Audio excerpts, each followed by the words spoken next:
Never intended to live a normal life. The world is full of people besides myself. Once more, I think I'll live for others. That was the response Megumi Fushiguro gave to Sukuna as Sukuna was in his dying last breaths. And with him saying that, it confirms that Megumi just understands his role in life, that he's not supposed to live for himself. He was never intended to.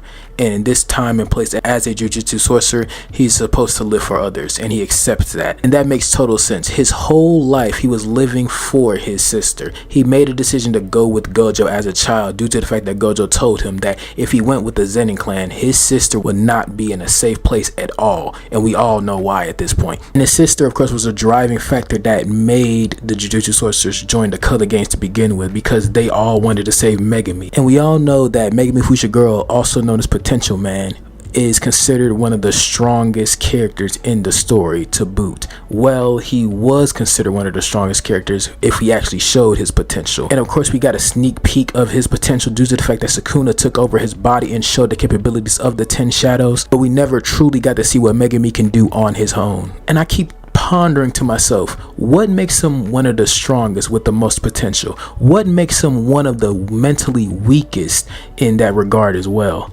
And I gotta say, it's due to the fact that he is depressed. And I have to go ahead and say this as well, because I just have to. Go ahead and subscribe. You're going to see some more content just like this. And if you go ahead and like, if you enjoyed the video, of course, and go ahead and comment your opinion as well on Megumi's mental health, because we're about to have a conversation on why he is one of the most wasted characters in Jujutsu Kaisen.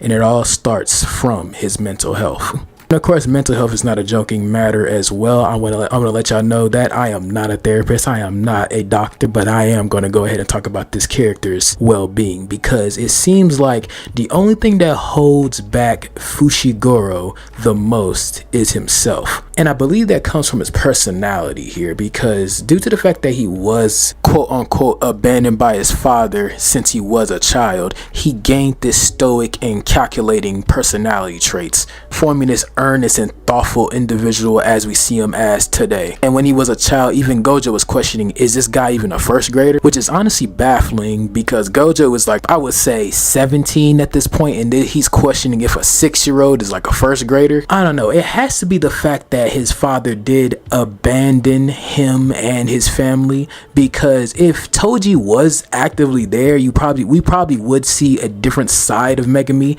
at this current stage in the Jujutsu Kaisen story, which has ended at this point. What's funny here is that Gojo was the one that put his dad in the ground, causing him to actually be like this. He was the deterrent for it, and him ending up being his benefactor. It must be ironic here.